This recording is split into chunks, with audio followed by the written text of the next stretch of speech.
Welcome to Eduvers PSC.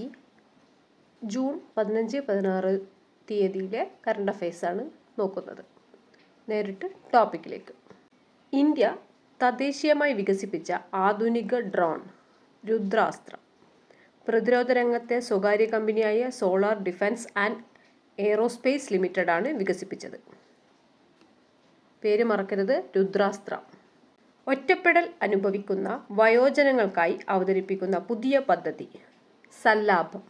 സംസ്ഥാന ബാലാവകാശ സംരക്ഷണ കമ്മീഷൻ കുട്ടികൾക്കായി അവതരിപ്പിക്കുന്ന ഇന്റർനെറ്റ് റേഡിയോ നെല്ലിക്ക. പേര് മറക്കരുത്, റേഡിയോ നെല്ലിക്ക. ആഗോള കാറ്റ് ദിനം ജൂൺ 15. ആഗോള കാറ്റ് ദിനം ജൂൺ 15. 2025-35 ജലവൈദ്യുത ദശകമായി പ്രഖ്യാപിച്ച സർക്കാർ അരുണാചൽ പ്രദേശ്. 2025-35 ജലവൈദ്യുത ദശകമായി പ്രഖ്യാപിച്ചത് അരുണാചൽ പ്രദേശ്. അടുത്തത്, സംസ്ഥാനത്തെ എല്ലാ രക്തബാങ്കുകളിൽ നിന്നും വിവരങ്ങൾ നൽകുന്ന കേന്ദ്രീകൃത സോഫ്റ്റ്വെയർ പ്ലാറ്റ്ഫോം ജീവധാര എന്നത് സംസ്ഥാനത്തെ എല്ലാ രക്തബാങ്കുകളിൽ നിന്നും വിവരങ്ങൾ നൽകുന്ന കേന്ദ്രീകൃത സോഫ്റ്റ്വെയർ. അടുത്തിടെ തെക്കേ ഇന്ത്യയിൽ നിന്നും പുതുതായി കണ്ടെത്തിയ ചാടും ചിലന്തിയുടെ പേര് സ്പാർട്ടിയസ് കരിഗിരി. പേര് മറക്കരുത്, സ്പാർട്ടിയസ് കരിഗിരി. അടുത്തത്, ഇന്ത്യയിൽ ക്യാമ്പസ് ബ്രാഞ്ച് സ്ഥാപിക്കുന്നതിന് അനുമതി ലഭിച്ച ആദ്യത്തെ സ്കോട്ടിഷ് സർവകലാശാല അബർഡീൻ സർവകലാശാല. മുംബൈയാണ് ക്യാമ്പസ്. പ്രഥമ ഹെർമൻ ഗുണ്ടർ പുരസ്കാരം ലഭിച്ചത് doctor Vallikkavu Mohandas. Doctor Hermann Gundert educational ഫൗണ്ടേഷനാണ് പുരസ്കാരം ഏർപ്പെടുത്തിയത്. 2 ബുക്ക് പരിചയപ്പെടാം. കഥാപർവം ലീലാവതി ടീച്ചറുടെ ബുക്കാണ്. മറ്റൊന്ന് അമിതാഭ് ഘോഷിൻ്റെ വൈൽഡ് ഫിക്ഷൻസ് എസ്സേസ് ബുക്ക്.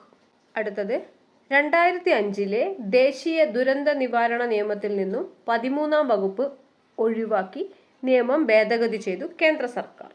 പ്രകൃതി ദുരിത ബാധിതർക്ക് വായ്പ തിരിച്ചടവിൽ ഇളവ് നൽകാനും പുതിയ വായ്പ അനുവദിക്കാനും ശുപാർശ ചെയ്യാൻ അധികാരം നൽകുന്നതാണ് 13-ാം വകുപ്പ്. ഓർമ്മിക്കണം, 13-ാം വകുപ്പ് ഒഴിവാക്കിയിട്ടുണ്ട് ദേശീയ ദുരന്ത നിവാരണ നിയമത്തിൽ നിന്നും. അഡീഷണൽ പോയിന്റ്സ് നോക്കാം. 2025 ഇ സ്പോർട്സ് ലോകകപ്പ് ആഗോള അംബാസിഡറായി തിരഞ്ഞെടുത്തത് ക്രിസ്ത്യാനോ റൊണാൾഡോ. ജൂലൈ 7 മുതൽ ആഗസ്റ്റ് 24 വരെ റിയാദിൽ നടക്കും. അടുത്തത്, MP-യും നടനുമായിരുന്ന ഇന്നസെന്റ് എഴുതിയ ക്യാൻസർ വാർഡിലെ ചിരി എന്ന പുസ്തകം അറബിയിലേക്ക് വിവർത്തനം ചെയ്ത് ഇ യൂസുഫ് സാഹിബ് നദുവി. ഇന്നസെന്റ് എഴുതിയതാണ് ക്യാൻസർ വാർഡിലെ ചിരി എന്നാണ് പുസ്തകത്തിൻ്റെ പേര്.